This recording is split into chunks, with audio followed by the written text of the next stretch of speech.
Boa noite! Boa noite! Fique de pé no seu lugar, seja muito bem-vindo nessa tarde, nesse culto de adoração a Deus. Eu quero convidar você a olhar para o seu lado direito, olhar para o lado esquerdo e cumprimentar a pessoa que está aí pertinho de você, dá um abraço, diga a ela, seja muito bem-vindo, seja muito bem-vinda à presença de Deus. É esse momento único, tão precioso que nós temos para adorar ao Senhor. Como é bom podermos celebrar aquele que nos deu vida. Como é maravilhoso poder tirar um tempinho ali no final da semana, que na verdade é o começo da semana, né? Já no comecinho da semana, para a gente poder dizer: o Senhor é a razão da minha vida, o Senhor é a razão da minha alegria. Nós queremos adorar ao Senhor nessa noite e fazermos isso juntos, amém? Esse é o significado de nós estarmos aqui. Eu quero compartilhar com você o que diz o Salmo 29, diz assim: atribuam ao Senhor, ó seres celestiais, atribuam ao Senhor a glória e a força, atribuam ao Senhor a glória que o seu nome merece. Você acha que o nome do Senhor Jesus merece alguma glória? Então atribua ao nome de Jesus essa glória que Ele merece. Use a sua voz, use o levantar das suas mãos para atribuir glória ao nome de Jesus. A palavra de Deus diz: a voz do Senhor, ela ressoa sobre as águas. O Deus da glória troveja sobre as muitas águas. A voz do Senhor é poderosa, a voz do Senhor é majestosa, a voz do Senhor quebra os cedros, a voz do Senhor despedaça os cedros do Líbano. A voz do Senhor corta os céus com raios flamejantes. Esta voz do Senhor faz tremer até o deserto. O Senhor faz tremer o deserto de Cádiz. A voz do Senhor retorce os carvalhos e despe as florestas. E no seu templo todos clamam glória.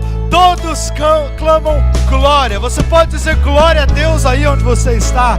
Nessa noite nós queremos dizer glória ao Senhor. Louvado seja o nome do Cordeiro. Louvado seja aquele que venceu a morte e ressuscitou ao terceiro dia. Louvado seja aquele que é a fonte de todo amor, a fonte de toda cura, a fonte de toda esperança. É por causa dele que nós estamos aqui nessa noite. E nós queremos louvá-lo e queremos adorá-lo. Então feche os seus olhos aí onde você está.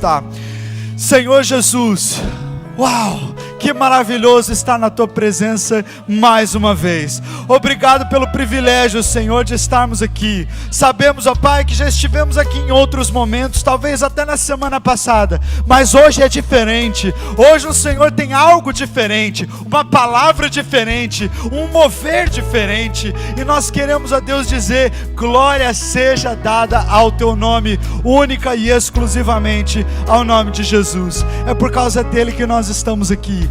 Então, ó Pai, olha para nós, a tua igreja, Senhor, e alegra-te sobre nós. Ó Deus, faz com que o teu Espírito Santo manifeste-se, ó Deus, no nosso meio, com todo tipo de manifestações maravilhosas, com sinais e maravilhas, com perdão, com ânimo, Senhor, no meio da tua igreja. Nós oramos a Deus para que aquele que entrou por essas portas triste, saia daqui animado. Aquele que entrou por essas portas com pedidos sobre a sua enfermidade, saia daqui curado em nome de Jesus, porque este lugar é fonte de cura. Aquele que entrou aqui, Senhor, tão deprimido, desesperado, saia daqui saltando de alegria, porque se encontrou com a fonte da vida. Então, ó Deus, nós pedimos que essas coisas aconteçam não por nossa causa, mas para que o teu nome seja glorificado. E assim como os seres celestiais, nós vamos cantar glória ao nome do Senhor, porque a tua voz continua trovejando, a sua voz continua rasgando os céus, o teu poder continua salvando o povo, o teu poder continua se manifestando na vida do homem. Nós cremos nisso, nós proclamamos e profetizamos este mover sobre essa noite. Fazemos isso no nome que é todo sobrenome, no nome de Jesus, no nome de Jesus, amém e amém. Você pode aplaudir o Senhor Jesus. Adore ao Senhor com tudo que você tem. Levante as suas mãos, cante o mais forte que você puder. Entregue tudo a Ele, porque essa noite será única, amém? Louvado seja o nome do Senhor.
Senhor é minha força, a Ele eu cantarei. A alegria do Senhor é minha força. Celebra o Deus da tua criação, igreja!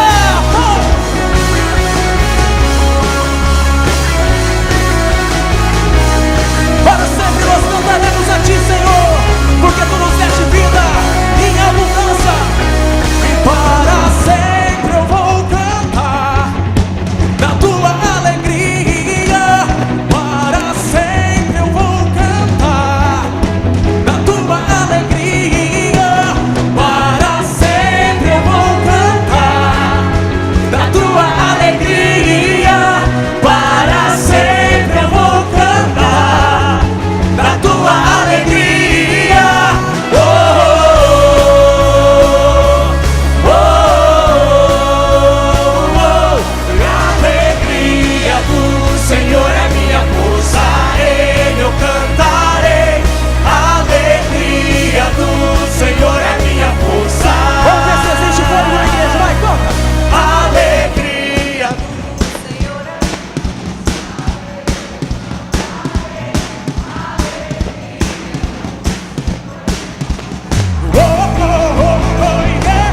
a alegria do Senhor é minha força, a Ele eu cantarei. A alegria do Senhor é minha força. E a alegria do Senhor é minha força, a Ele eu cantarei. A alegria do Senhor é minha força. Aplauda o Senhor, igreja!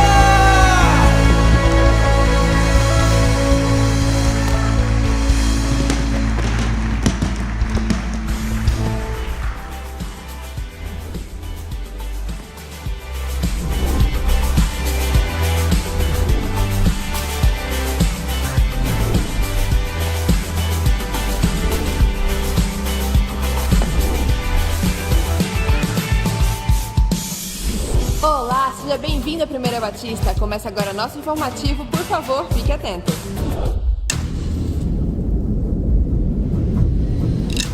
Há forças trabalhando em nosso mundo. Elementos opostos que juntos moldam tudo aquilo que experimentamos. Forças de influência. Poderosas, revolucionárias, esmagadoras. Ao mesmo tempo, há um lado mais suave da influência. Uma força sutil e invisível que promove mudança ao longo dos anos. Como influenciadores, somos responsáveis por liberar o potencial, estimular visões, combater o comodismo, traçar o caminho a seguir. Em pessoas, em equipes, no nosso mundo. Neste ano, junte-se a 445 mil líderes e aprenda a potencializar sua influência com preletores de nível mundial. Apresentando Simon Sinek, Angela Ahrendts, Strive Masiwa, Danny Meyer,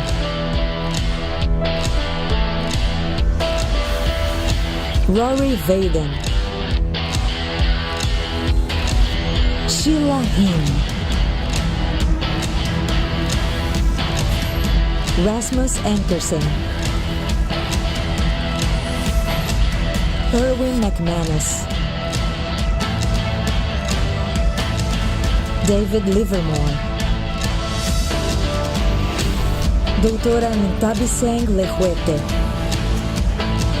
Craig Groeschel, T.D. Jakes, John Maxwell e Carla Harris. Influência é uma ferramenta poderosa, liderança é influência e todo mundo tem influência. A pergunta é: como você está usando a sua?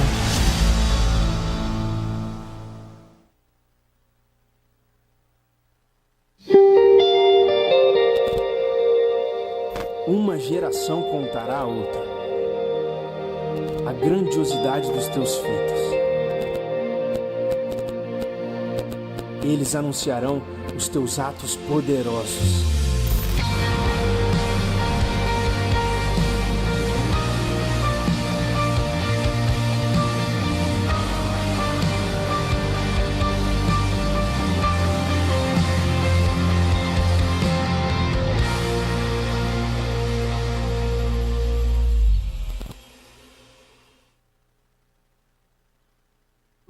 Já estão abertas as inscrições para o segundo semestre da Escola do Discípulo e iniciaremos novas turmas de Acompanhamento Inicial, Fundamentos, Panorama do Antigo Testamento, Panorama do Novo Testamento, Treinamento de Líder de Célula e Supervisor de Célula Eficaz. Eu me matriculei na Escola do Discípulo porque eu queria aprofundar meu conhecimento sobre a Palavra de Deus. Mas logo nas primeiras aulas, eu já percebi que Deus queria um pouco mais de mim naquele momento, que Ele tinha um propósito para a minha vida. Então Ele começou a trabalhar muitas coisas na minha vida, me deu muitas respostas durante o curso. E todas as aulas não se limitavam ao final de semana, elas se estendiam ao longo da semana e iam trabalhando dentro de mim. Com a Escola do Discípulo eu pude ver a magnitude de Deus, eu pude entender o amor dele e refletir isso na minha vida. E hoje, com certeza, eu posso dizer que foi uma das maiores e melhores experiências de todos os tempos. Os cursos, por exemplo, do Antigo e do Novo Testamento me ajudaram a entender como a Palavra de Deus foi escrita e de como eu posso aplicar esses ensinamentos na minha vida. Os cursos de liderança me ajudaram a me capacitar ainda mais para continuar servindo a Deus e edificando a obra dele. Isso tem sido essencial na minha vida porque tem feito com que eu tenha uma relação cada vez mais íntima com o Pai. Gostaria de convidar a todos vocês a vir fazer parte da Escola do Discípulo e poder compartilhar essas experiências incríveis que ela nos proporciona. Venha estudar com a gente, todos os cursos são gratuitos e as inscrições devem ser feitas pelo site da igreja. Vem aí mais um seminário Veredas Antigas, dias 18 e 19 de agosto. O investimento é de R$ 70 individual e R$ 120 para casal. As inscrições já estão abertas em nosso site. Seja parte desse mover de Deus na vida de seus queridos.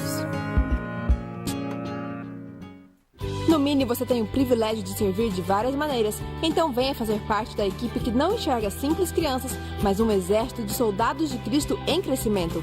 Está chegando mais uma capacitação de facilitadores do Mini, dias 3 e 4 de agosto, às 19h30 aqui no Templo. As inscrições já podem ser feitas no site da igreja. Domingo que vem, dia 29, a partir das 11h30, teremos mais uma deliciosa feijoada do Grifac, no Salão de Festas da Igreja Assembleia de Deus, Rua Brilhante, 1408, mesmo local do ano passado. Também teremos porções para viagem. Crianças até 10 anos não pagam e o valor do convite é apenas R$ 25. Adquira o seu no balcão, ali no hall, e não esqueça de levar pratos e talheres. Sábado que vem, dia 28, às 15 horas, vamos comemorar aqui em nossa igreja o Dia dos Avós. O Mini e o Projeto Viva a Vida estarão juntos, fazendo uma tarde inesquecível para nossos amados avós, e você é nosso convidado especial. No próximo fim de semana teremos batismos. Se você está terminando ou já terminou as lições do curso, não perca tempo e marque sua entrevista. Queremos também convidar você, que tem frequentado nossas reuniões regularmente e ainda não é membro, mas deseja ser, para fazer parte de nossa família. A recepção de novos membros acontecerá no próximo domingo, às 8h30 da manhã. Entre em contato conosco. O pastor Gilson Breder, presidente da igreja, convoca a liderança para a reunião do Colégio Pastoral no próximo sábado às 14 horas. Em seguida, às 15 horas, toda a igreja está convocada para a Assembleia Regular do mês de julho. Nosso informativo termina aqui. Para rever essas e outras notícias do seu boletim, acesse nosso site ou siga as nossas redes sociais. E não esqueça de dar uma passadinha aqui no nosso espaço do centenário. Você faz parte dessa história. Tenha uma ótima semana, que Deus te abençoe.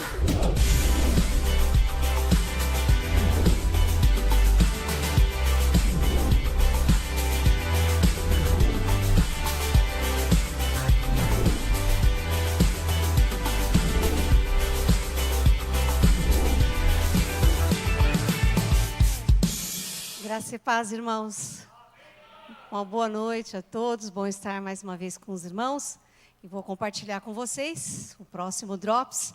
Para quem não sabe, temos sempre visitantes, amigos, convidados que estão na nossa igreja e a gente precisa explicar. Nós temos um projeto que é de fazer com que os pais sejam discipuladores dos seus filhos.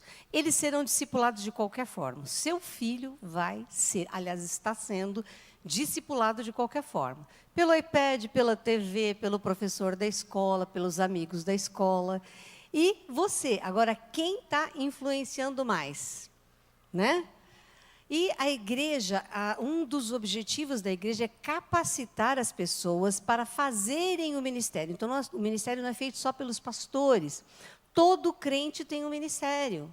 Onde está, ele é luz. Na casa dele, ele é sacerdote. É assim que funciona, né? A responsabilidade de educação dos filhos não é do professor da escola, nem que a criança fique o dia inteiro na escola. A responsabilidade de educação é dos pais. E a igreja deve capacitar, a liderança da igreja deve capacitar os membros para que possam fazer essas coisas de forma eficiente. Então, o Ministério Infantil produz esse Drops toda semana para ajudar os pais, dando dicas em cima sempre da palavra de Deus, né? Sobre coisas que possam ajudá-lo na educação. Essa semana nós estaremos falando sobre Salomão, um homem que é conhecido, você deve ter ouvido falar do rei Salomão, que é da sabedoria de Salomão. Pois é, ele foi um homem sábio, mas a história começa quando ele nasce. E a primeira coisa que o pai faz, que é o rei Davi chama o profeta Natã e apresenta o seu filho para o sacerdote. O sacerdote coloca o nome dele, um nome carinhoso chamado Gedidias, que quer dizer amado do Senhor, aquele que é do Senhor. E Salomão começa a crescer. Um dia, ele é candidato ao reino, ele é sucessor, vai ser sucessor de Davi. E ele tem um sonho e Deus pergunta para ele, me pede o que você quiser, que eu te dou. E ele pediu o quê? Eu quero saber o que é certo, saber direitinho. Na hora que eu tiver que decidir, eu quero saber o que é certo de verdade, o que é errado de verdade, para eu saber decidir. Eu vou ser o rei de Israel. E aí, Deus fala, olha, você podia ter pedido dinheiro, fama, riqueza, você vai ser rei, mas você pediu sabedoria. Eu vou te dar sabedoria, mas também vou te dar fama, riqueza e glória. E a gente conhece a história dele até hoje. Mas, quando Davi está para morrer, ele fala, continue, filho, seja firme, ande nos caminhos do Senhor, obedeça os preceitos do Senhor. Por que Davi falou aquilo? Porque ele tinha ensinado, porque Salomão tinha aprendido. Salomão tinha aquilo dentro dele. Quando Deus perguntou para ele assim, o que você quer escolher que eu te dê? Pergunta, deixa em aberto. E ele pediu sabedoria. Ele não iria pedir se ele não soubesse que sabedoria seria a melhor coisa para ele. Quando nós ensinamos os nossos filhos, nós colocamos material dentro do coração deles, os preceitos bíblicos, os versículos e histórias bíblicas, e a gente faz culto doméstico e ora com eles, eles vão tendo material para o dia que o Senhor fala assim, me pede o que você quiser que eu te dê, ele vai fazer uma escolha certa. Se você não puser, meu bem, o homem tende para o mal, isso é natural, você nasceu, você já vai direitinho para o mal. Isso é o natural de qualquer ser humano. Quando a gente conhece Jesus e ensina Jesus para os nossos filhos, nós, ao invés de irmos para o buraco, a gente dá uma convertida na direção, vai para outro lugar. E foi isso que aconteceu com Salomão. Ele pediu certo, e ele tinha condições de pedir certo, porque ele tinha material para isso. Que bom que você trouxe seu filho hoje, eu espero que ele esteja aí, né? E que você traga todos os domingos, e também na sua casa, enche o seu filho desse material bonito, gostoso, para que ele faça boas escolhas no futuro. Vamos ficar em pé? Nós vamos orar, temos os nossos facilitadores, gente linda e colorida. Olha só que coisa mais fofa. Aí. Vamos orar. Você pode ter esse Drops, é um videozinho que a gente prepara. Ele tem no site da nossa igreja, nos grupos do Ministério Infantil, quem está participando do Drops. Temos no YouTube também, Drops Pais Discipuladores. E distribua, divulgue, ajude outros pais. Pai querido, muito obrigada, Senhor, por este dia. Te agradecemos imensamente. O Senhor é maravilhoso. Tivemos um dia tão gostoso. E agora estamos aqui na Tua presença, como igreja, como irmãos, ó Deus. Nós queremos Te agradecer pela Tua palavra. Tantos anos atrás, talvez 2.500 anos, 2.800 anos, alguma coisa assim, quando Salomão existiu. Nós estamos falando a história dele hoje. ela serve para nós. Isso prova que a tua palavra é atual. Não é um livro histórico, bonito para ter numa biblioteca, não, para ser lido, para ser aprendido, compreendido e utilizado. Obrigada, Senhor, que a tua bênção esteja sobre os nossos facilitadores, sobre as crianças. Queremos que o teu Espírito esteja em todas as salas, onde as crianças estiverem, agindo no coraçãozinho delas, para que elas te amem cada dia mais, entreguem o coração delas para o Senhor todos os dias, e no dia que elas precisarem tomar uma decisão, que elas saibam decidir o que é certo. Esse é o nosso desejo, sabemos que é o teu desejo dos pais da nossa igreja. Por isso nós te pedimos em nome de Jesus, amém. Vamos receber as crianças?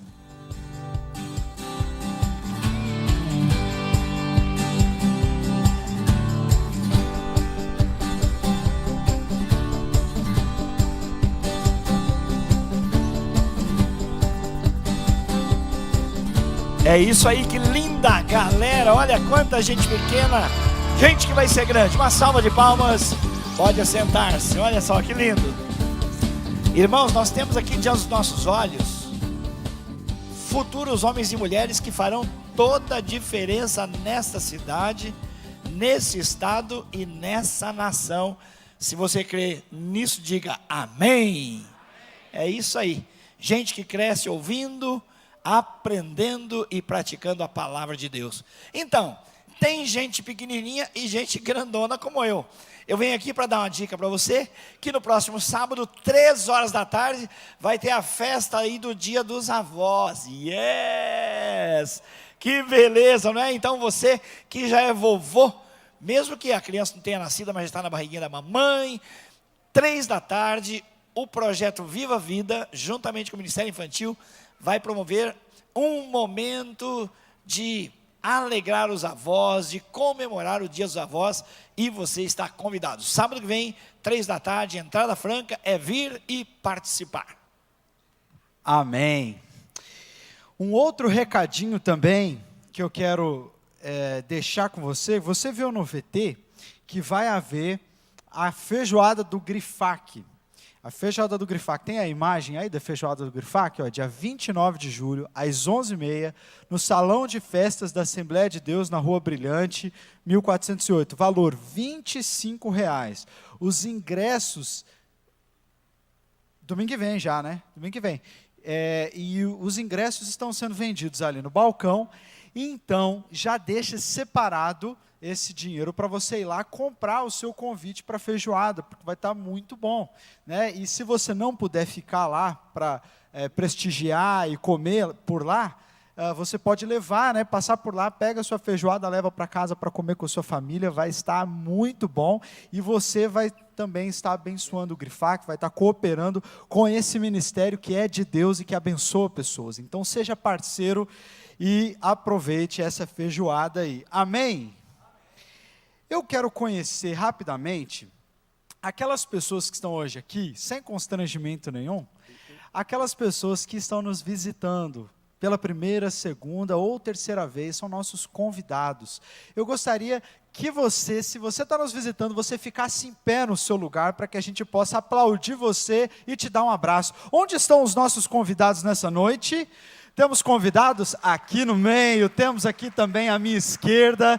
Igreja, vamos mostrar para eles o quanto que Deus os ama? Vamos abraçá-los, é ou não é? Você que está próximo dos convidados, ou nem tão próximo assim, pode se levantar, vai lá dar um abraço nele, diga para ele, diga para ela o quanto que eles são bem-vindos aqui. É verdade, viu, gente? As portas dessa casa estão sempre abertas para todos vocês. Não é verdade, gente? Amém? Nós somos muito felizes, ficamos muito felizes em receber gente nova. Nós celebramos a Deus. E a família de Deus é muito grande. É ou não é? A família de Deus ela é muito grande e ela está sempre aumentando. Então nós ficamos felizes de receber vocês, porque sabemos que a família de Deus vai aumentar cada vez mais.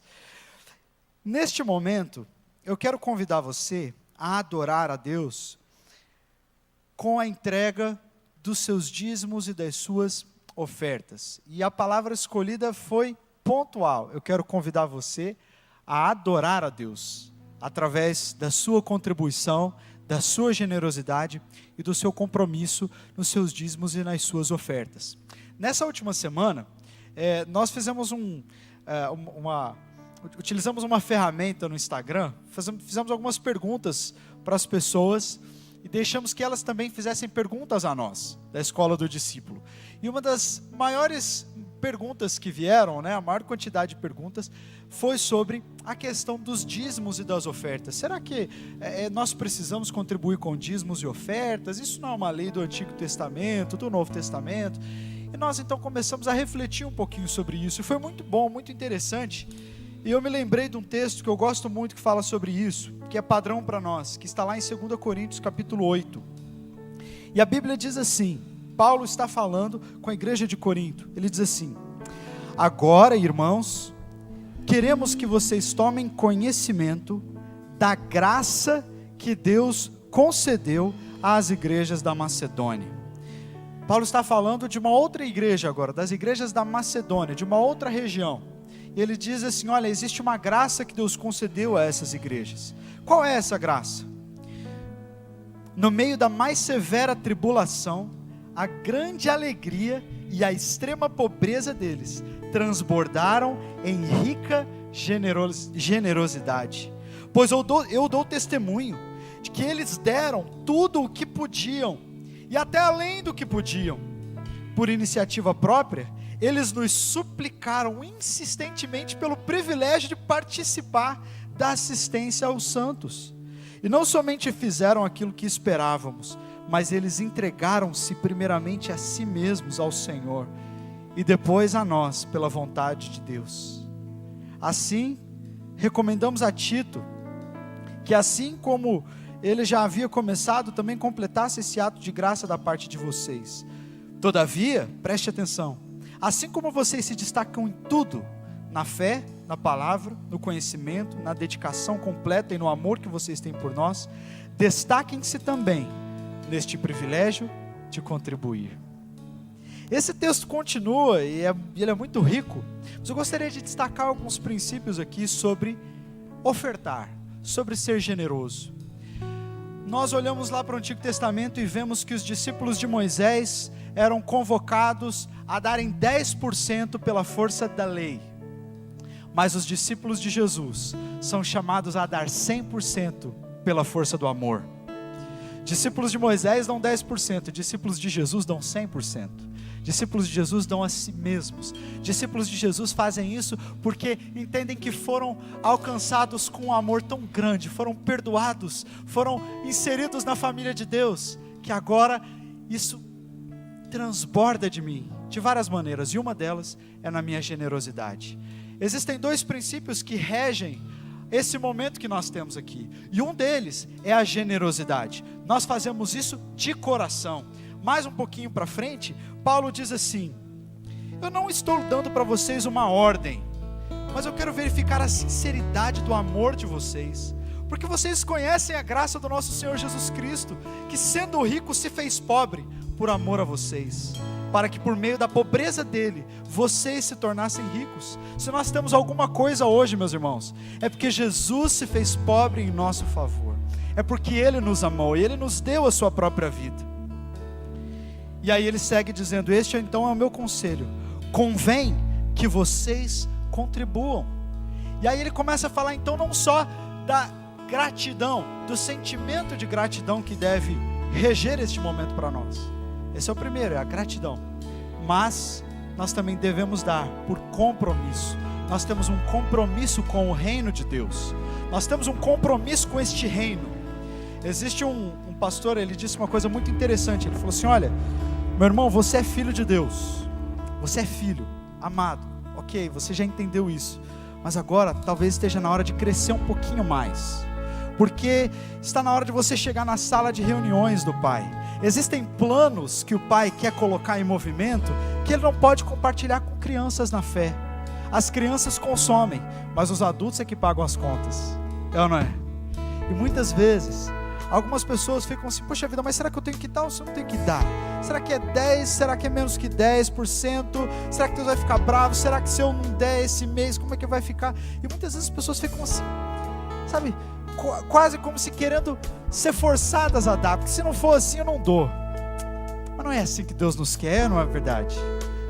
Deus nos quer generosos e comprometidos com o reino. Deus quer uma igreja onde as pessoas têm comprometimento e vão até o final, nos planos de Deus, naquilo que a igreja está fazendo, no sustento dos missionários, no sustento de todas as atividades, os projetos sociais da igreja. Quem são aqueles que vão pagar a conta? Quem são aqueles que vão dizer: Senhor Jesus, conta comigo até o fim, porque o Senhor me salvou, o Senhor por mim se fez pobre, então pode contar com tudo que eu tenho. Quem são as pessoas que vão fazer isso? São aqueles que são maduros espiritualmente.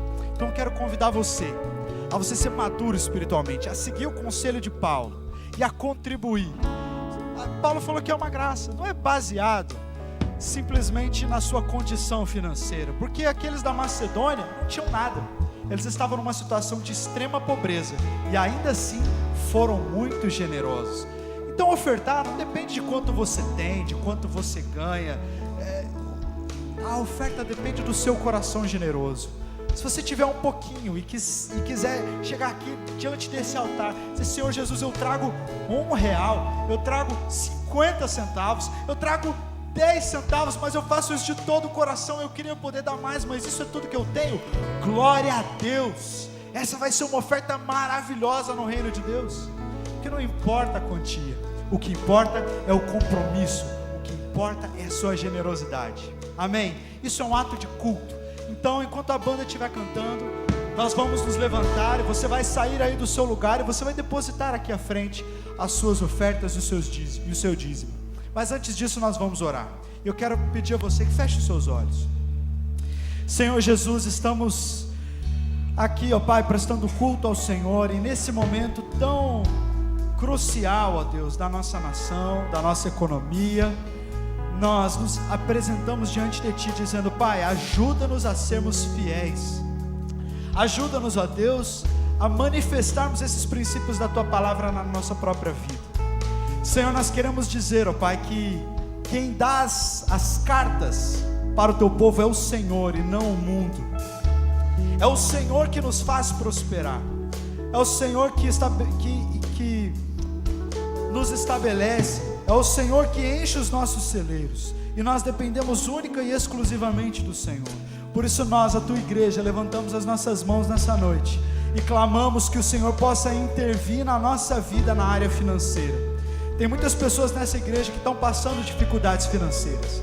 Tem muita gente, muitos dos nossos amigos estão atravessando momentos difíceis na família, difíceis nas finanças, mas nós queremos declarar a Tua palavra sobre eles. O Senhor continua sendo fiel, o Senhor continua sendo bom, o Senhor continua no controle de todas as coisas. Jamais será a economia, os homens, o país, o que quer que seja, que vai determinar a nossa fidelidade ou a nossa generosidade. Nós somos o povo do Senhor, e é o Senhor que é rei sobre nós. Então nós Te pedimos que a Tua prosperidade, ó Deus, em todas as áreas, possa ser marca também da Tua igreja, para que as pessoas possam olhar e ver que nós servimos um Deus que é fiel, que não abandona os seus filhos. Aqueles que estão aqui, ó Deus, esperando uma proposta de emprego, abre as portas, Senhor, em nome de Jesus. Abre as portas, ó Deus, para que as pessoas que estão aqui tenham promoções merecidas no seu trabalho. Abre portas de estudo, de especialização. Abre, ó Deus, portas na sua criatividade de empreendedores, aqueles que têm negócios, aqueles que estão estudando para passar em concursos. Abençoa o Teu povo, ó Deus. Coloca o Teu povo nas mais altas esferas da sociedade, nos lugares mais elevados, para que eles possam apontar para o Senhor e dizer: é por causa do Senhor que eu cheguei aqui. Então nós colocamos a vida financeira dessa igreja diante do Senhor, que é o Rei de toda a prata e todo o ouro, e Te pedimos: libera sobre o Teu povo, Senhor, libera sobre o Teu povo uma bênção maravilhosa, para que o Senhor seja ainda mais glorificado na nossa vida e também na nossa fidelidade. Oramos, ó Deus, crendo que o Senhor nos ouve, crendo que o Senhor fará, em nome de Jesus, amém e amém. Então, enquanto a música tocar, traga o seu dízimo e a sua oferta. Intro 1, 2, 3, 4.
és bom, gritarei, porque tu és bom pra mim, pra mim.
Seu precioso sangue, e nós viemos aqui para te adorar nessa noite, ó Deus, poderoso, maravilhoso é o teu nome, aleluia.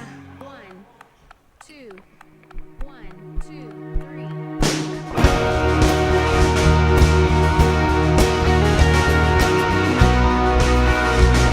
Leva o seu coração diante de Deus, eu adoro, glorifique o nome do Senhor, Senhor.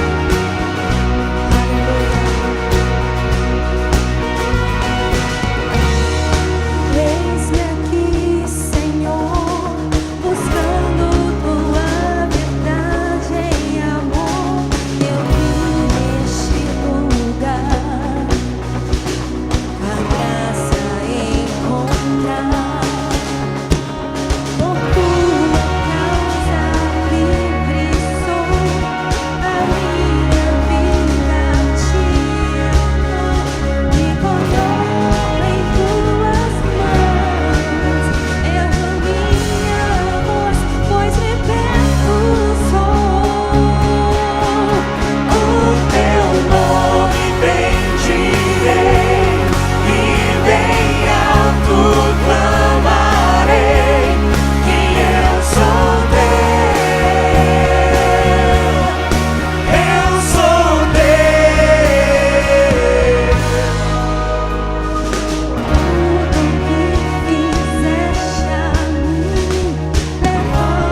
adora o Senhor.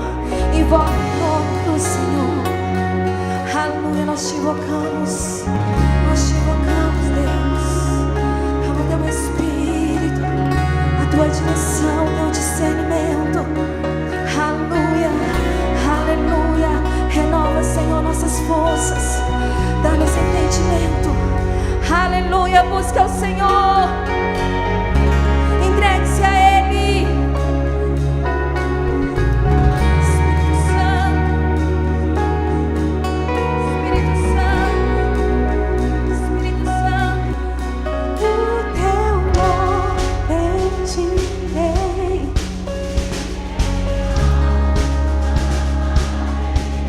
Que eu sou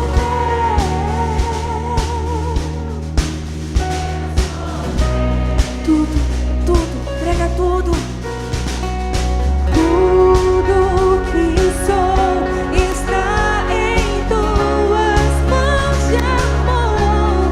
E eu sou teu. Eu sou teu.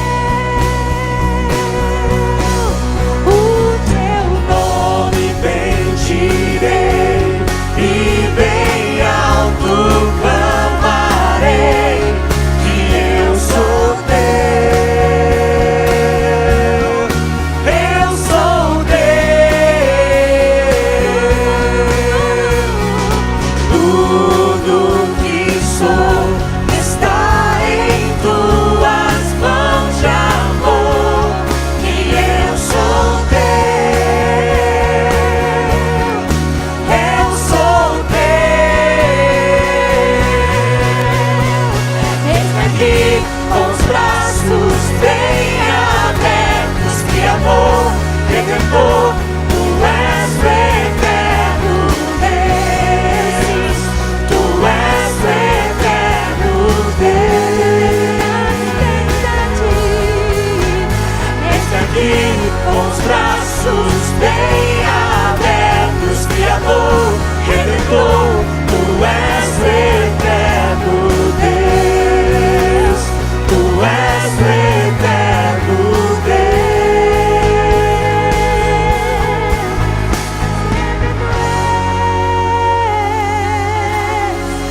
Te adoramos.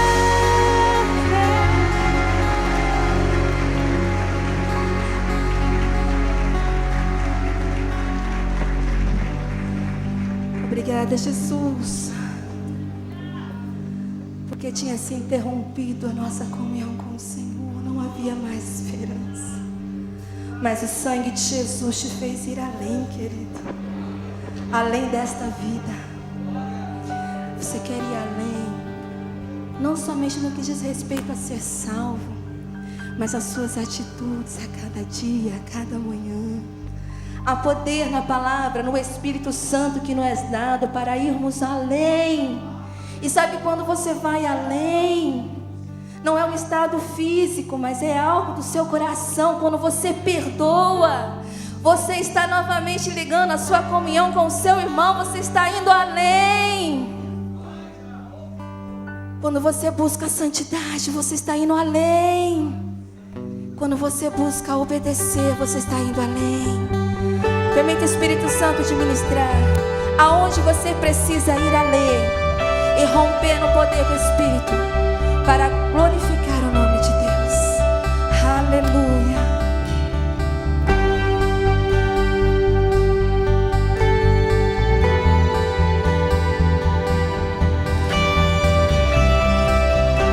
Toma a tua igreja, Espírito Santo.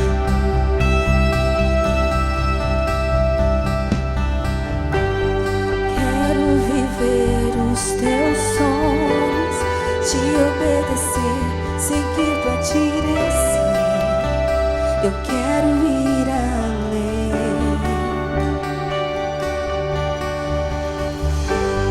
Quero conhecer teu coração, mais do que palavras ou religião. Eu quero ir além.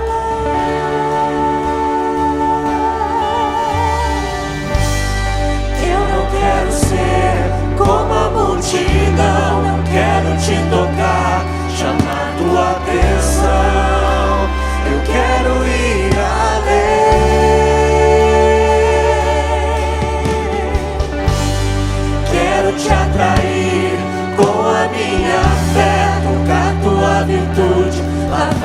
os teus pés.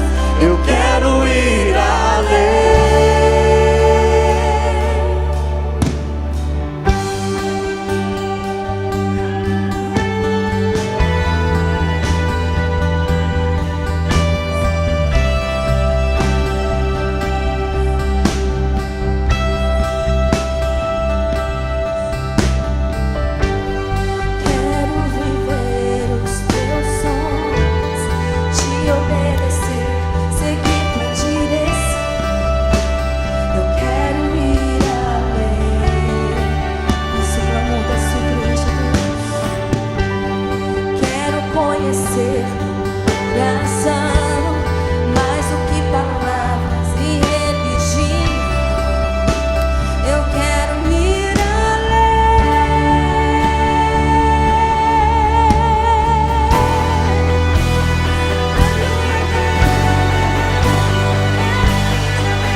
Não diz respeito ao que o homem pode fazer. Não diz respeito ao que a música pode fazer. Não diz respeito à habilidade humana, mas diz respeito ao que Jesus Cristo fez naquela cruz do Calvário. Esse mover, o poder de Deus para nós, diz respeito a que Cristo fez, o que o Senhor faz sobre nós. E você pode crer, você pode acreditar que o Senhor está aqui e quer fazer você ir além, quer te tocar, quer fazer que Ele seja o único na sua vida. Quero te tocar com a minha fé, lavar os teus pés. Quero ir além, eu quero ir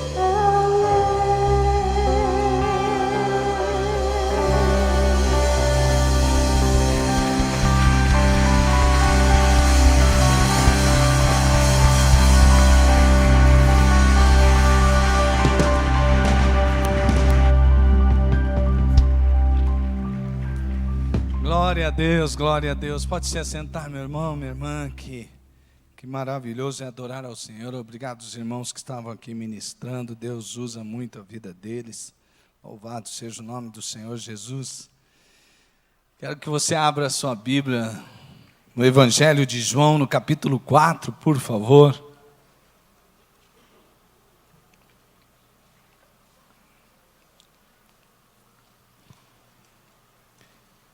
E eu quero convidar você a participar com a sua imaginação dessa história. Aliás, imaginação é algo que a gente tem da imagem e semelhança de Deus, que nos criou.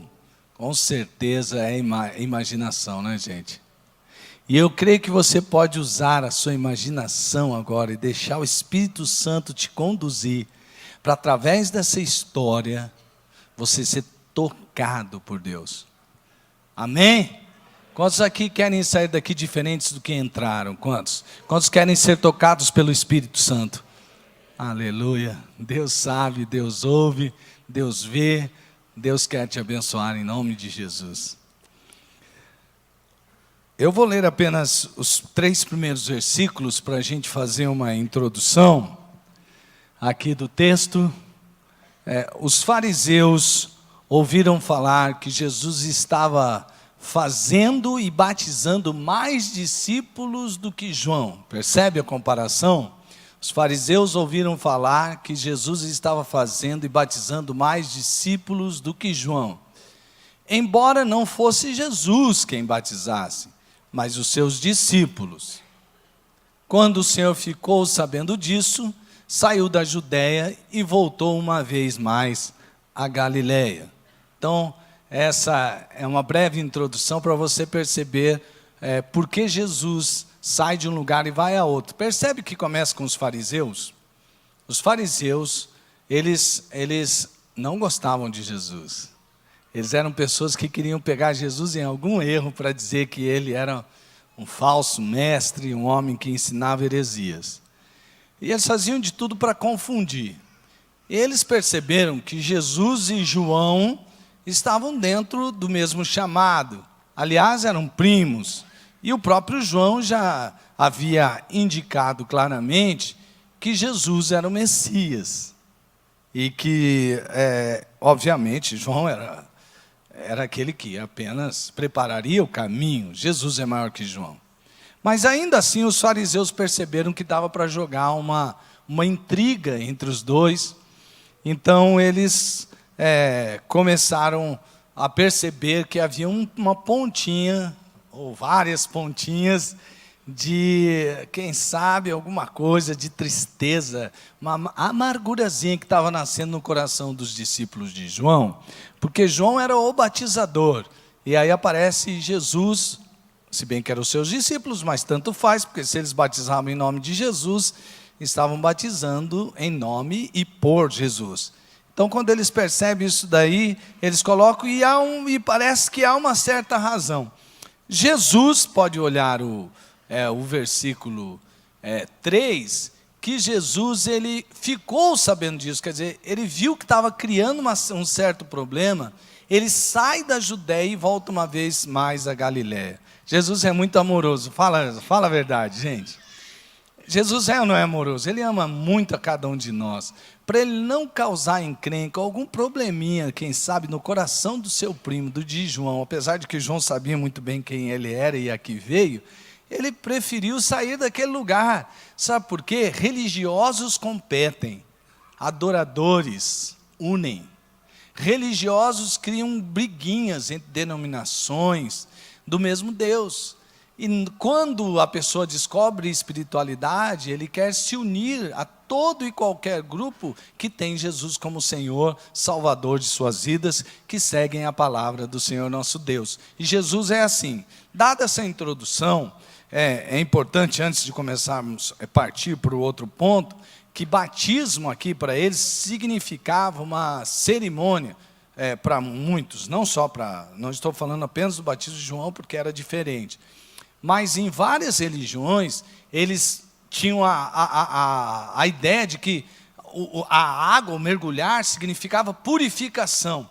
Então, algumas religiões davam vários mergulhos para a pessoa sair purificada. Tudo religião, religião, religião. Bom, hoje nós vamos aprender na história da mulher samaritana sobre a verdadeira adoração. Quem são os verdadeiros adoradores? Quem é aquele que presta a verdadeira adoração? A adoração que agrada o Pai, que toca o coração do Pai, que verdadeiramente é uma adoração. Vamos acompanhar a história. Vamos então para o versículo 4. Era-lhe necessário passar por Samaria. Da Judéia, onde Jesus estava, para a Galiléia, era necessário atravessar a província de Samaria, se fosse seguir o caminho mais curto, a menos que uma pessoa, para fazer esse trajeto, estivesse disposta a fazer um desvio. Havia um desvio pela Transjordânia, que era habitada na maior parte por gentios, ou seja, os não-judeus. Por incrível que pareça, alguns mestres religiosos daquela época, eles preferiam fazer o caminho mais longo. Sabe por quê? E aqui preste bastante atenção. Eles consideravam os samaritanos impuros. Eles consideravam até a própria terra, aquela própria província, porque era habitada pelos samaritanos, eles consideravam impura aquela terra. Então eles não queriam nem passar por ali. Então eles faziam uma viagem muito mais longa, naquele sol escaldante da Palestina, porque eles não queriam se contaminar com a impureza dos samaritanos. Olha que coisa triste, hein, gente? Está usando a imaginação, está me acompanhando? Acompanha na história, presta atenção. Assim, chegou uma cidade de Samaria, chamada Sicar, perto das terras que Jacó dera a seu filho. O nome Sicar, gente, significa, ou Soquer, a diferença pouca aqui, pode ser até questão de escrever ou de pronúncia, mas significa, Soquer é sepultura. Aliás, esse lugar podia mesmo significar isso, porque José, depois que morreu no Egito, ele pediu para que os seus ossos não ficassem no Egito. Você conhece a história. Então eles pegam os ossos de José e levam para essa região conhecida como Soquer, que significa sepultura. E também esse nome significa embriagados. E esse nome foi chamado assim, de Sicar, de embriagados, porque os efraimitas, descendentes da galera lá de José, eles gostavam muito, eram chegados ao vinho. Então eles eram conhecidos pelo pecado da embriaguez. Percebe como aquele lugar ali é um lugar cheio de significados religiosos, mas também tem uma história de pecado, enfim. Havia um misto de sentimentos, de coisas ali naquela localidade. E Jesus chega ali, naquela cidade, naquele local, naquele vilarejo. E ele então está cansado de uma grande caminhada. Vamos continuar com o texto. Havia ali o poço de Jacó. Jesus, cansado da viagem, sentou-se à beira do poço. Isto se deu por volta do meio-dia. Nisso veio uma mulher, olha aí. Então você imagina, meio-dia, sol escaldante da Palestina, lugar com aparência e característica desértica. Ele está ali cansado, meio-dia, e vai, claro, sentar perto de um poço para tirar água. Ele não sentando ali para pegar uma sombra que não tinha. Aquele poço era no meio de lugar árido. Nisso veio uma mulher samaritana tirar água. Disse-lhe Jesus: dê-me um pouco de água. Para mim e para você pode parecer muito normal, né? Jesus está cansado, não caminhou, teve sede, para na beira de um poço. Ele não tem vaso, ele não tem corda, ele não tem nada para puxar água, nem um copo para beber uma água. Aí vem vindo uma mulher que vai tirar água desse poço. Obviamente ele chega para a mulher e fala: você pode me dar um copo d'água? O que há de errado nisso? Nenhum problema, se não fosse a própria introdução que já dei. Samaria era habitado pelos samaritanos, tanto eles como a sua terra era considerada o quê? impura, considerada impura. Então, percebe que ali Jesus está no poço e os seus discípulos tinham ido à cidade para comprar comida. E ele vai tomar então daquela água. Aquele poço é o poço de Jacó. É um poço muito importante.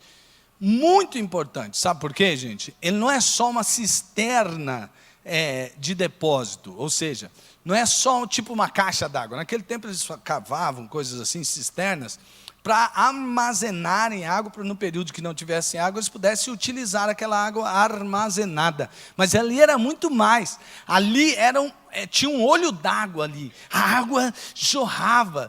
Era uma água corrente, como era chamada de água viva. Quer dizer, ela não era uma água parada, ela era uma água corrente. Então percebe a importância, a prioridade de importância que tinha aquele poço para o abastecimento de água para o vilarejo samaritano, como para aquela mulher que vai buscar aquela água.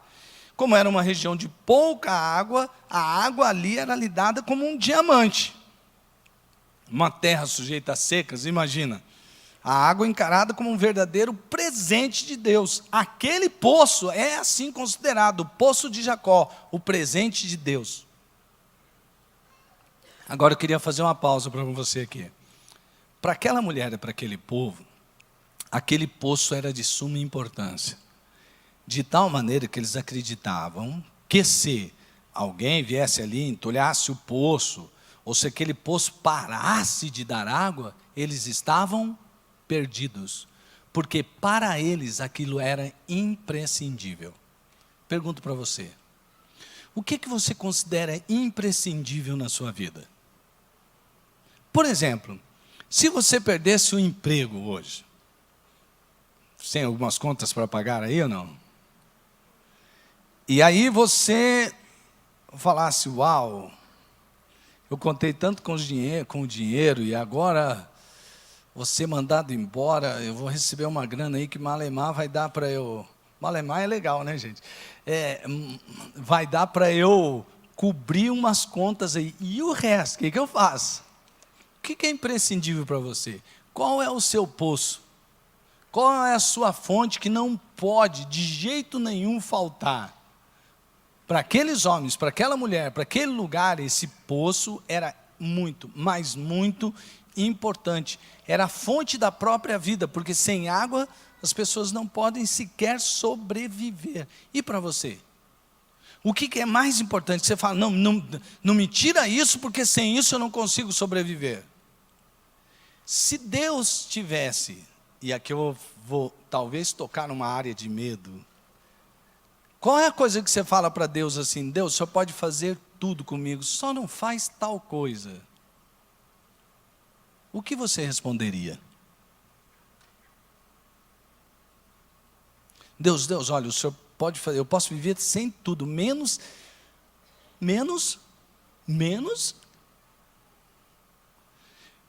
Aquela mulher vai buscar água. Os verdadeiros adoradores, eles sabem discernir o que é mais importante.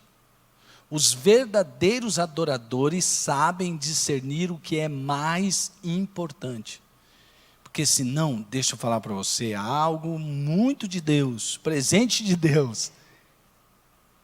A adoração não tem sentido. Porque se você não entender o que é mais importante na sua vida, você vai cometer idolatria.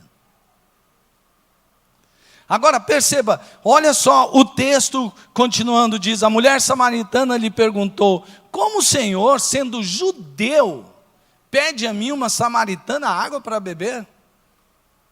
Pois os judeus não se dão bem com os samaritanos. Amados, não é só uma questão de que os judeus não se dão bem com os samaritanos. Não é um encontro de torcedores de Brasil e Argentina quando os dois vão jogar um contra o outro, não.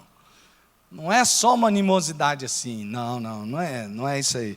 Não é igual discussão de corintiano com o palmeirense, não é assim. É uma coisa muito mais séria, não é se dar pelo simples fato de que você torce para aquele time, eu não torço, então nessa parte aí já não se dá bem. Não é isso não. Aquela mulher acha aquilo estranho porque, primeiro, para um rabino judeu ortodoxo, atenção mulheres, só conversar com uma mulher era perda de tempo. Então, por exemplo, se um rabino passasse, cumprimentasse uma mulher e tivesse 2 palavras com ela, ok. Mas se um rabino parasse, prestasse muita atenção e conversasse com uma mulher, ele corria o risco de se tornar impuro. Impuro.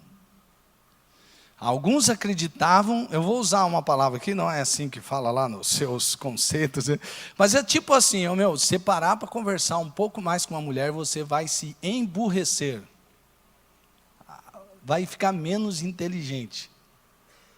Você percebe então como a mulher é tratada?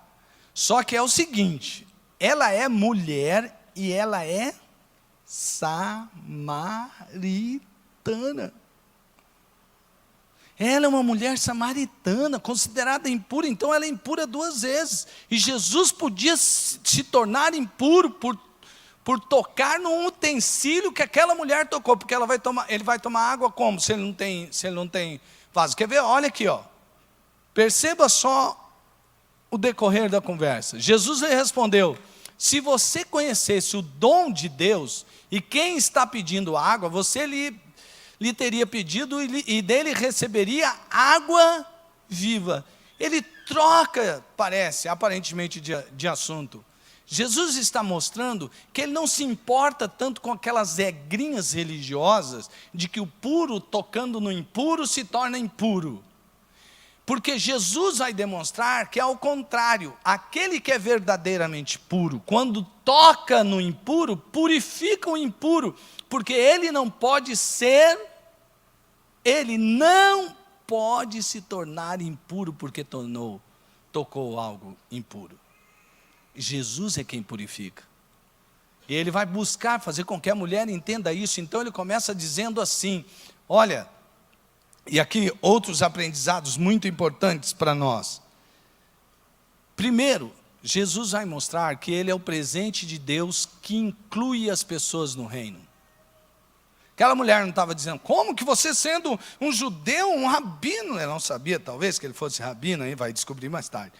Como é que você sabe, como é que você fala comigo, você sabe, eu sou mulher, sou samaritana, você não pode conversar comigo, como é que é isso? E ele não se importa com essas regrinhas religiosas, então ele fala, eu estou aqui, sou o presente de Deus para você. E mais tarde você vai perceber que Jesus não é só o presente de Deus para aquela mulher, mas para todo o seu povo. E Jesus inclui aquela mulher, que é impura, que não pode ser incluída no reino, porque ela é suja, porque ela não pode ser purificada. Não pode. E aí a gente vai descobrir que depois vai ficar pior a história para ela. Jesus é includente. Jesus não faz parte do time daqueles que discriminam pelo medo de se tornar impuro. Ele é que torna puro aquilo que é impuro, quando ele toca. E por ser esse presente de Deus, Jesus faz isso, porque ele é maior que tudo e que todos. Aquilo que é mais poderoso é que faz com que o outro se envolva naquilo que ele é envolvido. Jesus é maior que tudo e todos. Nós não podemos comparar Jesus com um grande ícone da religião, seja lá quem ele foi, fez grandes coisas. Não podemos comparar Jesus nem sequer com Moisés, o maior dos profetas do Velho Testamento. Nós não podemos comparar Moisés com Elias, a quem Deus usou para fazer grandes sinais. Jesus é o próprio Deus. Jesus é o próprio Deus. E ele está oferecendo àquela mulher, você quer realmente saciar a fome que você tem aí? Aliás, aqui, usando, claro, a linguagem ali, vale isso também, mas a água, você quer saciar essa sede que existe dentro de você? Você não percebe que é uma sede que você não consegue saciar, e você acha que sempre tem algo que você precisa mais, aí quando você consegue, uma decepção. Aí você fala, não, então não era isso, era aquilo, aí você consegue uma desilusão. O que é que realmente vai saciar essa sua sede? Jesus está dizendo para ela, se você soubesse quem é que está falando com você, você lhe teria pedido e dele receberia água viva. Sabe por quê? O verdadeiro adorador sabe o que é mais importante. O verdadeiro adorador já descobriu quem realmente é Jesus. Perceba, disse a mulher, o Senhor não tem com que tirar água, o poço é fundo, onde pode conseguir essa água viva? No capítulo anterior, Jesus convida um homem e diz assim, para você entrar no reino de Deus, você tem que nascer de novo. Sabe o que aquele homem pergunta? Ué, ei, tá maluco, é? Como é que eu vou? Como chama o filme lá do cara que vai... Ele vai ficando mais novo, Benjamin Button. Você acha que eu sou Benjamin Button? Nem inventaram esse filme ainda. Então, eu vou voltar a ser criança, entrar dentro do ventre da minha mãe? Aí Jesus falou para ele, Nicodemos, você é mestre da religião e não entende essas coisas.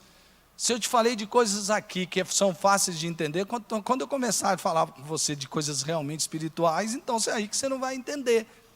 Mas não é só Nicodemos que não entende essa linguagem. A mulher também não entende essa linguagem. E depois você vai ver que os discípulos também não estão entendendo a linguagem de Jesus. Mas hoje nós temos a revelação. A palavra de Deus está sendo colocada à luz do Espírito Santo. E você está aqui para entender os mistérios de Deus. Para viver uma vida abundante, profunda em Cristo Jesus. Descobrindo o que realmente é mais importante para a sua vida. Percebendo que Jesus é realmente o presente de Deus, o Filho de Deus, o próprio Deus. Esse Jesus maravilhoso. Perceba, olha só, acaso o Senhor é maior do que o nosso pai Jacó? Ei, para aí. Ela começa a fazer algumas perguntas diferentes, na verdade. Acaso o Senhor é maior que o nosso pai Jacó, que nos deu o poço, do qual ele mesmo bebeu, bem como seus filhos e seu gado? Olha, você quer dizer que, foi Jacó, ícone, patriarca Israel, ele que nos deu essa água, esse poço aqui. Se o Senhor pode fazer isso que o Senhor está prometendo, ficar dando uma água que nunca acaba, o Senhor então é maior que o nosso pai Jacó. Essa pergunta não é por acaso. Os samaritanos também acreditavam que um Messias viria. Assim como os judeus acreditavam, eles acreditavam que o Tareb viria. E esse Messias, então, operaria muitos sinais. Dentre eles, alguns milagres ligados à água. Então, ela começa a falar assim, vem cá. Você é maior que o nosso pai Jacó? Indica alguma coisa. Ela quer descobrir algo mais já a respeito daquele homem. Porque aquele homem é muito estranho. Primeiro ele fala com ela, depois ele pede água, agora começa a falar de uma tal de água viva. Afinal de contas, quem é você? Você é maior que o nosso pai Jacó? Jesus respondeu, quem beber desta água, terá sede outra vez. Quem beber desta água, terá sede outra vez. Quem já está com sede aqui? Levanta a mão. Quem está com sede? Não, que você bebeu água faz quanto tempo? Faz um tempinho, mas você já está com sede de novo, né? Pois é, Jesus estava dizendo assim, olha, vocês bebem desta água e voltam a ter sede. Mas perceba, mas quem beber da água que eu lhe der, nunca mais terá sede. Ao contrário, a água que eu lhe der se tornará nele uma fonte de água, a jorrar para a vida eterna. Percebe? Olha só, essa linguagem, essa revelação desse mistério grande, uma água que jorra para a vida eterna. Que água é essa? A mulher lhe disse, Senhor, dê-me dessa água. Eu perguntaria também, aqui para a gente conhecer a história fica mais fácil, meio que agora a gente filosofar em cima da história. Mas a mulher vai lá, no meio-dia, num sol escaldante, é difícil, o poço é fundo, tinha uns 30 metros mais ou menos, qualquer vasinho que ela ia pegar, ali ia ficando pesado para ela puxar. E aí depois ainda tinha que levar até lá a sua casa. Poxa, maior trabalho. Agora, se Jesus tem essa água, me dá dessa água para que eu não tenha mais sede, nem precise voltar aqui para tirar a água. Ela tinha vários outros motivos para não querer mais ir naquele poço. Um deles, claro, era a questão de que assim a vida dela se tornaria mais fácil. Como a mulher não entendeu essa linguagem, e talvez muitos de nós, quando começamos a perceber essas linguagens diferentes de Jesus, também não entendemos, Jesus aparentemente muda de assunto. Ele diz assim: vá, chame o seu marido e volte. Meu marido? O que tem meu marido a ver com a história? O que tem marido a ver com essa história, gente? O que tem marido a ver com água? O que tem a ver? Por que Jesus tocou no assunto? Porque ela não entendeu o que era a água que jorra para a vida eterna. O que tem a ver tocar no assunto de marido?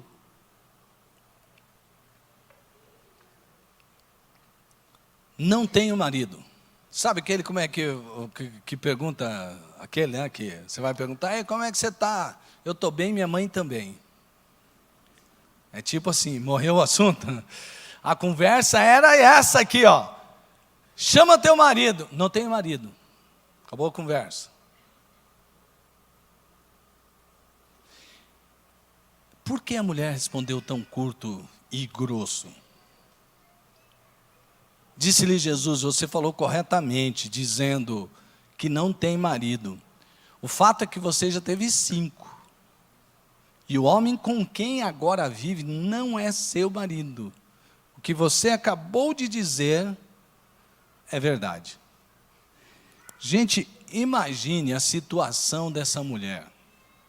Antes de você julgá-la, porque nós somos rápidos em puxar o gatilho para julgar as pessoas, apesar de a gente saber que não devemos julgar para não sermos julgados, porque com a mesma medida que julgamos, seremos julgados. Deixa eu dizer para você, essa mulher não era uma mulher da vida fácil. Essa mulher, ela poderia ter tido um primeiro marido, só fazendo algo que poderia ter acontecido. Ela tem o primeiro marido, e o marido lhe dá uma carta de divórcio. Porque o marido, assim, por causa das mudanças que houveram lá na lei, era assim: se ele se casasse com uma mulher, e quando ela ficasse, ele percebesse no corpo dela alguma marca, alguma mancha que não o agradasse, ele podia considerá-la impura por causa disso, e poderia dar carta de divórcio. Era fácil ser mulher naquela época, sim ou não? Aí então ela pode ter sido rejeitada. Aí vem o segundo marido. Muito bem, aquela era uma terra difícil, momentos difíceis, e muitas coisas poderiam ser causa de morte. E, muito bem, segundo marido, ela pode ter morrido, e ela fica viúva. Bom, como ela foi lhe permitido dar carta de divórcio, e o segundo morreu, ela pode se casar pela 3ª vez. E ela vai lá, encontra alguém e se casa com aquele alguém. Pois bem, a partir daí não pode mais, seja qual for o caso. Se o marido morrer, se o marido der carta de divórcio, se ela casar de novo, é considerada adúltera. Então, alguma coisa aconteceu que aquela mulher estava no 5º marido. Agora perceba só. Jesus está conversando com uma mulher, para aquela época, um rabino, bateu um papo tão longo assim como uma mulher, diante dos olhos dos religiosos, Jesus não sabe de nada. Como vai conversar com uma mulher? Depois, samaritana mulher ainda. Jesus pirou, é impura. Não devia dar conversa para esse tipo de gente. Só que essa pessoa é mulher, é samaritana, e ainda por cima é considerada uma mulher adúltera, porque não podia mais estar junto com aquele homem. Uau!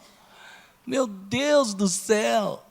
E Jesus sabe disso. A mulher não contou para Jesus: Jesus, o senhor não deve conversar comigo só porque eu sou... Não deve. a razão não é só porque eu sou mulher e sou samaritana. Eu também sou considerada uma mulher adúltera. Mas Jesus sabe, e Ele está propositadamente conversando com aquela mulher. Você percebeu? Que coisa maravilhosa o amor de Jesus. Quando a mulher percebe que Jesus sabe, ela entra numa conversa de que ela não pode esconder nada, mas ela percebe algo ainda mais diferente naquele homem. Aí ela diz assim: Senhor, lembra você é maior que o nosso pai Jacó? Agora é o seguinte, o senhor vejo que é profeta. Quer dizer, os caras falam de uma água, de um poço, e agora eles sabem da minha vida, que eu nem contei para ele. E olha que naquele tempo não tinha Google para digitar o nome da pessoa, porque Jesus podia estar com o celular ali, digitava, mulher samaritana. Então, Senhor, vejo que é profeta. Porque o senhor sabe dessas coisas. Como o senhor sabe disso? Então eu estou diante de um profeta. Nossos antepassados adoraram neste monte, mas vocês, judeus, dizem que Jerusalém é o lugar onde se deve adorar. Você pode estar perguntando, mas que mulher tonta, o que é que ela vai perguntar de religião? Jesus está falando sobre vida, ela fica perguntando, mas aqui não é tontice, é mais um caminho que ela está seguindo. Esse homem é diferente, de repente ele fala de uma água, está ligado ao Messias, agora ele é profeta, sabe tudo sobre a vida, tudo sinais de messianismo. Espera aí, onde a gente deve adorar? Nossos antepassados adoraram neste Monte Gerizim. Mas vocês, judeus, dizem que Jerusalém é o lugar onde se deve adorar. Jesus declarou. Essa declaração de Jesus é altamente elucidativa com relação à adoração. Mas antes de entrar aqui, deixa eu dizer uma coisa para você. Aquela mulher está pensando assim, se ele for o Messias, ele vai esclarecer coisas que ninguém esclareceu ainda. Porque ainda não ficou claro, nem para nós samaritanos, nem para quem está em Jerusalém, porque veja, você pode procurar no Pentateuco, não há citação que Jerusalém deve ser a morada de Deus. Mas há no Pentateuco que Deus vai estabelecer um lugar onde os povos adorarão o seu nome. Então, o judeu não pode dizer, porque os samaritanos não consideravam os outros livros como livros que deveriam compor o cânon deles, a Bíblia deles. Só o Pentateuco. Então você percebe que a mulher está falando? Ela está dizendo, então fala, onde que é o lugar de adoração? Porque se o Senhor responder, o Senhor é o Messias, você é o Messias, aí eu vou contar para todo mundo, aí eu vou sair daqui, porque olha, aí vai ser a maior descoberta da minha vida, e vai ser a maior descoberta para esse povo, e vai ser a maior descoberta da terra, porque o Messias está entre nós. E Jesus responde, creia em mim, mulher, está próxima a hora em que vocês não adorarão o Pai, nem neste monte, nem em Jerusalém. Uau! Quer dizer, errou judeu, errou samaritano. Vocês, samaritanos, adoram o que não conhecem, nós adoramos o que conhecemos, pois a salvação vem dos judeus. Jesus não está negando a sua própria nacionalidade e a própria escolha de Deus sobre aquele povo. Mas ele diz, a salvação vem dos judeus. Sim, porque a promessa era de que a salvação viria do filho de Davi. No entanto, está chegando a hora, e de fato já chegou, em que os verdadeiros adoradores adorarão o Pai em espírito e em verdade. São estes os adoradores que o Pai procura. Deus é espírito. É necessário que os seus adoradores o adorem em espírito e em verdade. E aí olha aqui o que eu disse. Eu sei que o Messias chamado Cristo está para vir. Quando ele vier, explicará tudo para nós. Então Jesus declarou, eu sou o Messias, eu que estou falando com você. Sabe o que Jesus está falando? O eu sou está falando com você agora. A mulher, pá. Não há relatos escritos que Jesus tenha declarado tão claramente o eu sou antes desse relato. Incrível isso, não é? Não, preste atenção. Se você está acompanhando a história comigo, preste atenção. Aquela é uma mulher, aquela é uma samaritana, aquela é uma adúltera, e Jesus revela o que todos gostariam que ele dissesse abertamente àquela mulher. Como diria você, Yuri? Uau! Cara, que incrível! Jesus é maravilhosamente amoroso, includente, presente de Deus. E aquela mulher começa a entender a diferença entre religiosidade e espiritualidade. Ela já havia entendido o que é mais importante, ela já havia entendido quem era Jesus, e agora ela começa a entender a diferença entre religiosidade e espiritualidade. Não se trata de um lugar terreno onde nós vamos adorar. Aliás, esse nunca foi o propósito de Deus. Desde o Velho Testamento, ele mesmo disse: eu não habito em casa feita por mãos humanas. Ali, a promessa de se ter um lugar é apenas onde por seu nome seria conhecido aos homens. Deus não pode ser retido a um templo, ou num templo. É necessário saber de onde vem a salvação. A salvação vem de Jesus. É preciso entender que Deus é Espírito. Gente, deixa eu falar uma coisa aqui, rapidamente por causa do nosso tempo. Quando Jesus afirma que Deus é Espírito, ou seja, um ser imaterial, desprovido de corpo físico, ele está falando que a adoração a Ele deve ser feita em espírito e em verdade. O homem, além de um corpo físico, também possui uma parte espiritual, não é? Pois ele foi feito à imagem e semelhança desse Deus que é Espírito. E é do Espírito que nasce a verdadeira adoração. Ela não é apenas um ritual externo. Não, claro que existe ritual externo. E eu não estou condenando, e eu creio que nem Jesus. Mas nós devemos lembrar o que está escrito em Marcos 7, 6, 7. Quando Jesus confronta os fariseus, ele diz: bem profetizou Isaías a respeito de vós, hipócritas, como está escrito: este povo honra-me com os lábios, mas o seu coração está longe de mim, e em vão me adoram. Isso não é adoração, isso Jesus está dizendo. Ensinam doutrinas que são preceitos de homem. O ritual, ele não deve ser desprezado totalmente. Há vários versículos na Bíblia que diz que nós devemos levantar as nossas mãos, devemos adorar a Deus com os nossos lábios, Hebreus 13, 15, Salmos 63, 5, com instrumentos musicais, Salmos 150, 3 a 5, com cânticos, Salmos 149, 3, Salmo 47, 6 e 7, vários outros, com danças, Salmos 149, 3, 150, versículo 4, com as mãos erguidas, Salmo 63, 4, 134, 2, com palmas, Salmo 47, 1, com gritos de júbilo, Salmo 47, 5. Mas o que Deus quer é que tudo isso seja feito dentro de uma vida que entendeu o que é mais importante e que já o conheceu como Senhor de sua vida. Sabe por quê? Senão, não é adoração. É qualquer outra coisa, mas não é adoração. E agora Jesus termina ainda com uma de suas outras, ou sua outra metáfora. Será? Não sei se eu posso chamar muito isso, mas é aquela linguagem que não se dá para entender a primeira olhada.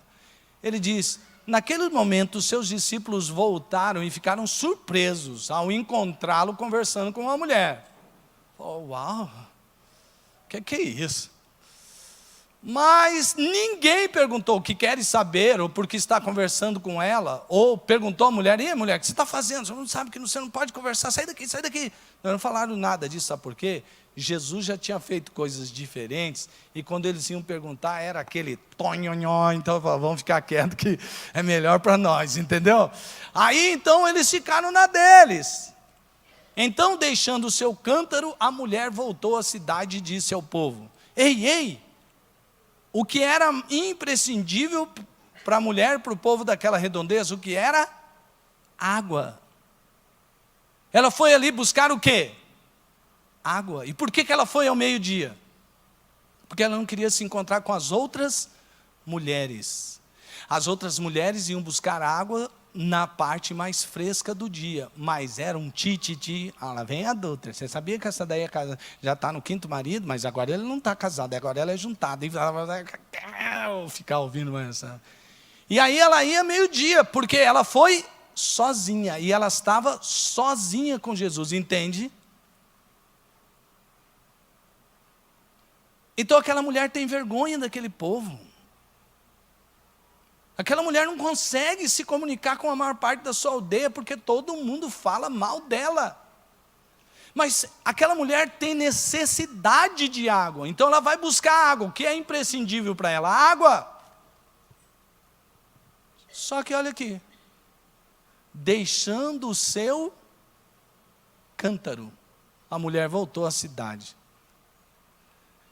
Antes de conhecer Jesus, tem uma porção de coisas que você considera imprescindível. Depois que você conhece Jesus, é só isso que lhe interessa. Você conhece Jesus?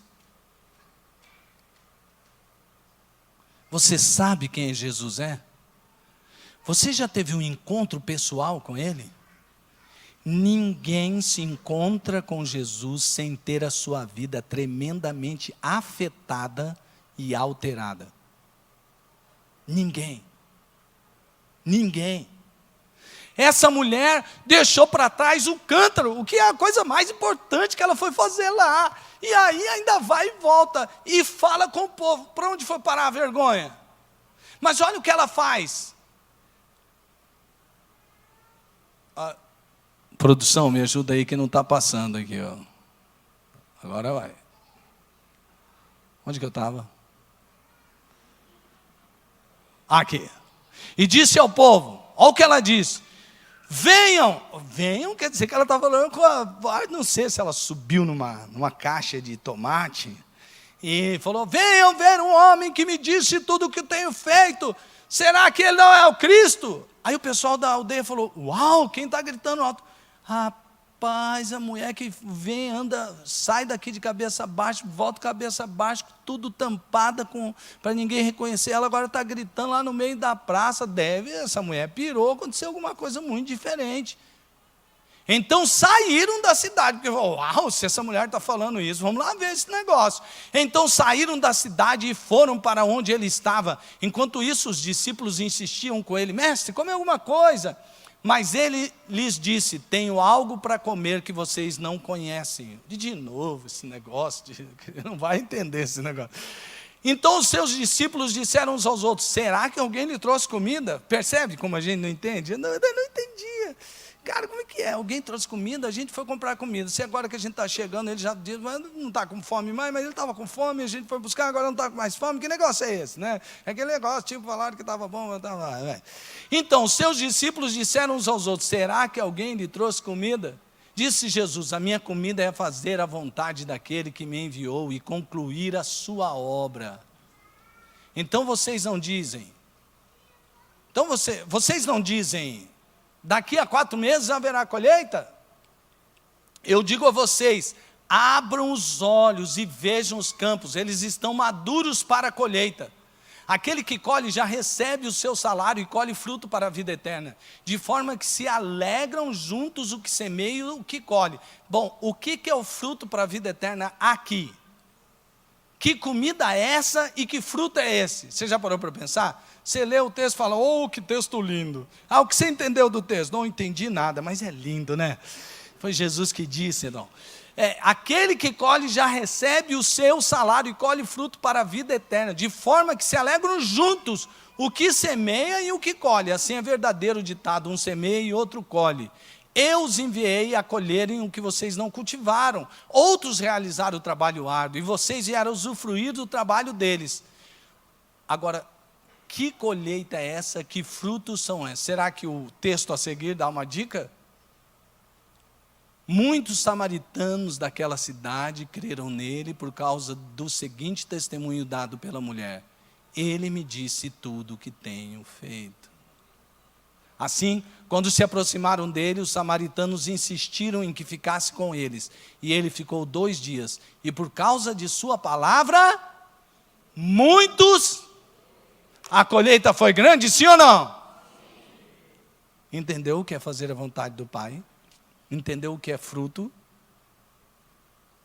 Que você vai levar para a vida eterna? Isso é o que você vai levar para a vida eterna. Isso é juntar tesouros nos céus, onde a traça não corrói e os ladrões não minam, não roubam. O que é que você acha? Está meio fazendo sua conta bancária lá? Como é que está a sua conta bancária no céu? Como tem sido a sua visão com relação à colheita? Certa vez, Jesus, para dizer para eles que eles precisavam abrir os olhos para a colheita, ele disse, levantem os olhos. É como se alguém estivesse olhando para baixo e alguém pegasse na ponta do queixo e... Olhem, parem de olhar para o próprio umbigo. Olhem, a colheita está pronta. Nós precisamos ser os ceifadores, os que vão colher. Vamos até colher coisas que nós nem semeamos, mas para a glória de Deus, nós vamos colher em nome de Jesus. Amém? Glória a Deus! O verdadeiro adorador é aquele que entende o que é a colheita. E é aquele que ama tanto seu Pai, que a sua adoração não fica presa às 4 paredes quando tem um momento de culto.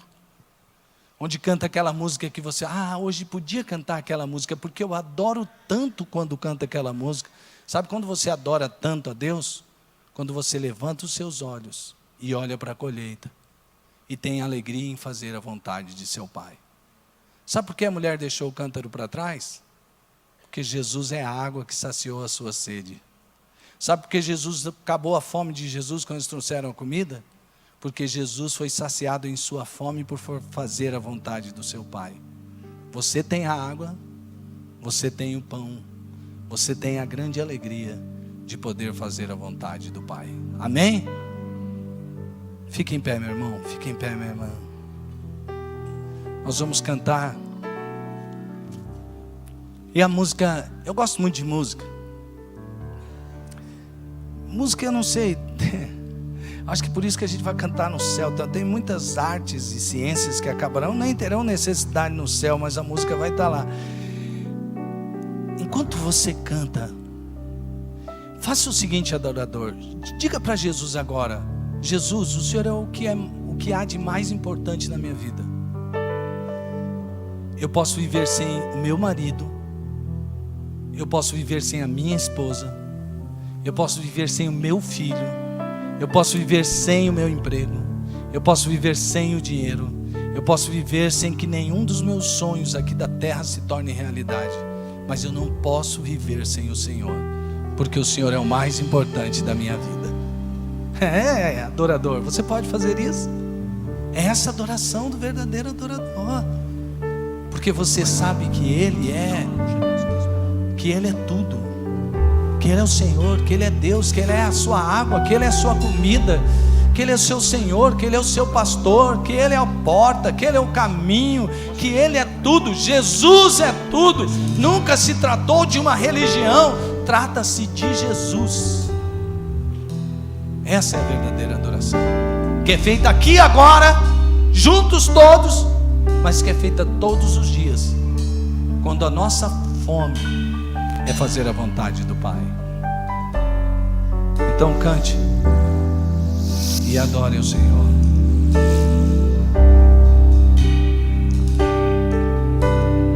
Oh Jesus. Eu não quero ser como a multidão, eu quero te tocar, chamar tua atenção. Eu quero ir além,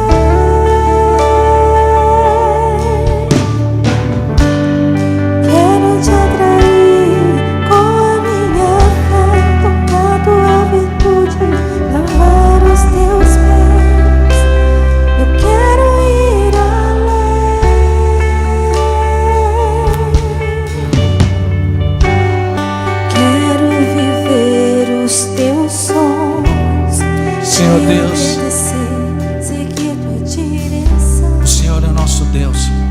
Jesus, sabe o que é mais importante? Sabe o que é imprescindível?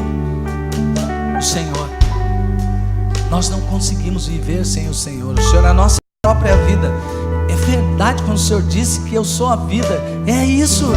É verdade quando o Senhor disse que o Senhor é a água, porque a gente tem provado dessa água, ela está dentro de nós. Deus, e quando nós vivemos as tuas verdades, há algo brotando continuamente na nossa vida, que nos move a viver pela fé, pela fé. Toque em nossos corações, Senhor, que nós venhamos ser verdadeiros adoradores, que verdadeiramente coloque o Senhor em primeiro lugar, que a gente venha adorar o Senhor não com ritos vazios, mas em espírito e em verdade. Não com sentido, mas em espírito e em verdade. Senhor Deus, leva-nos a ser adoradores que tenham fome de fazer a vontade do Pai, fome de anunciar Jesus, porque afinal, Jesus, o Senhor transformou tudo em nossas vidas. Nós sabemos que o Senhor é mais importante, que não há vida longe do Senhor. Nós precisamos avisar a todos dessa verdade que está no Senhor. Então opera poderosamente, e que cada um aqui perceba o quanto o Senhor o ama. Não importa o que os homens acham de você, meu irmão, minha irmã. Não importa o que digam a seu respeito. Jesus é quem vem ao seu encontro. Jesus é quem se entregou numa cruz por amor a você. Viva no centro da sua vontade, e você vai experimentar todos os dias quão grande é o amor de Deus por sua vida. E que o amor de Deus Pai, a graça redentora de Senhor e Salvador Jesus Cristo, a comunhão e as consolações do Espírito Santo seja sobre a sua vida, agora e para sempre, em nome de Jesus. Amém, amém, amém. Glória a Deus. Tenha uma semana super de Deus. Você é um amado.